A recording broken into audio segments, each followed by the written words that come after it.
Là, nous sommes sur une parcelle de sorgho donc, qui a été implantée fin mai. Donc c'est une culture qui est à destination du grain, là, c'est un sorgho grain pour l'alimentation humaine.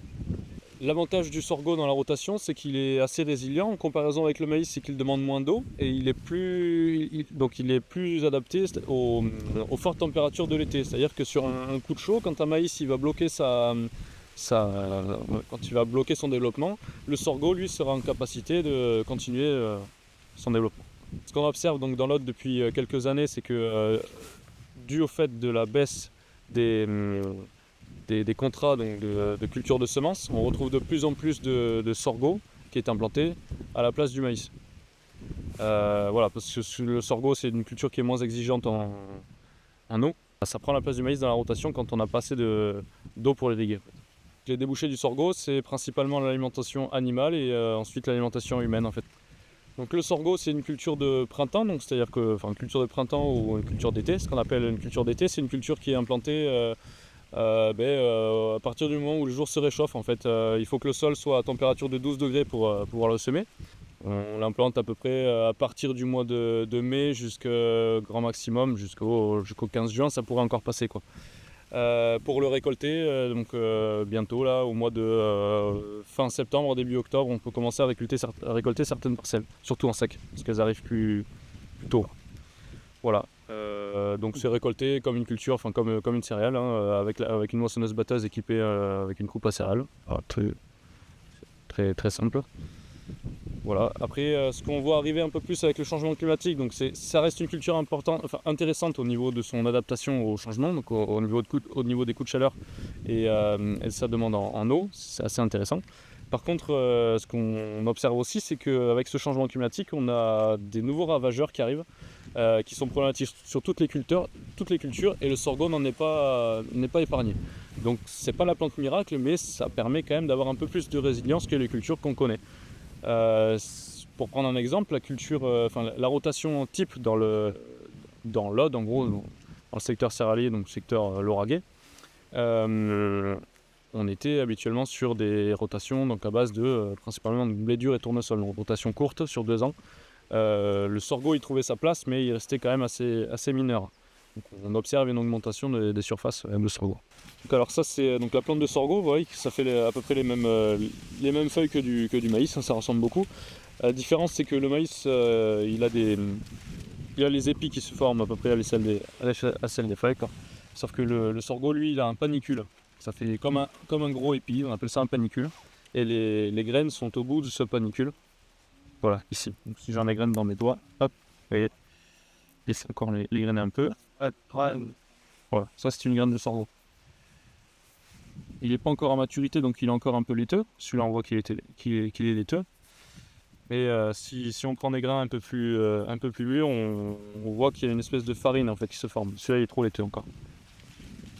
Si je reprends sur un autre pied, par exemple, il est un peu plus farineux, mais bon, voilà, il n'est pas du tout à maturité encore.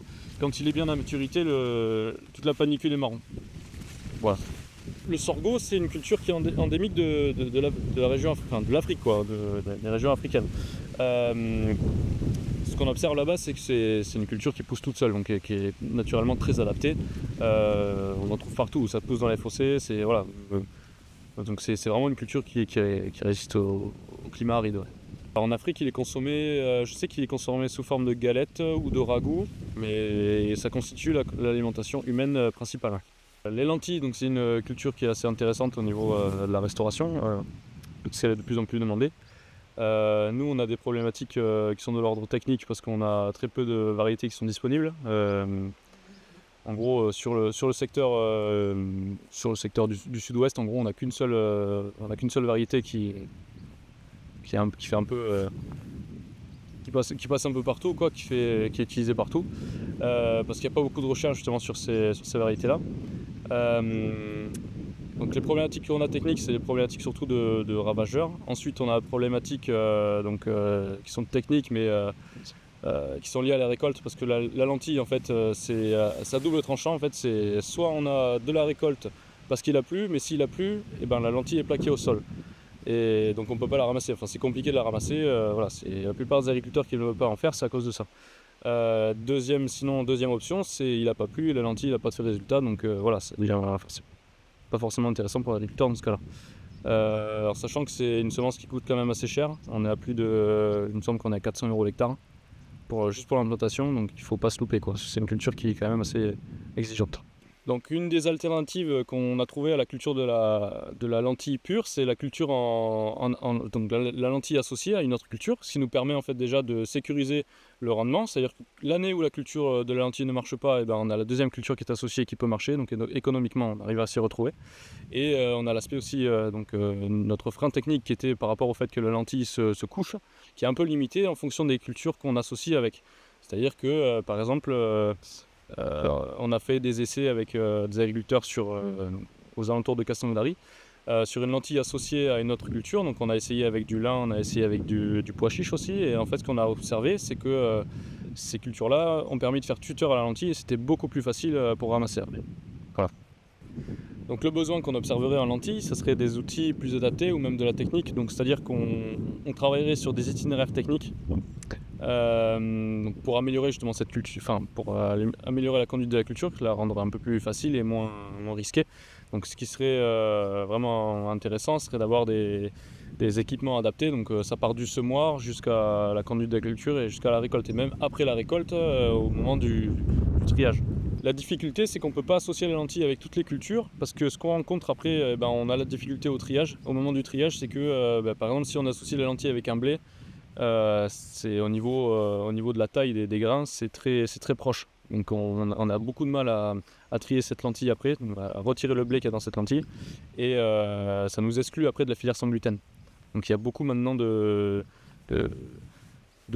marché sur le sans gluten. Et si on veut faire de la lentille mais qu'on est obligé de passer par la culture du blé pour avoir cette lentille, le souci c'est que ça risque de nous pénaliser un peu sur le marché. Mais cette problématique, on peut y répondre avec des outils très performants, des outils adaptés. Il existe des trieurs optiques, donc qui sont très onéreux ce jour-ci, mais ça serait envisageable, quoi.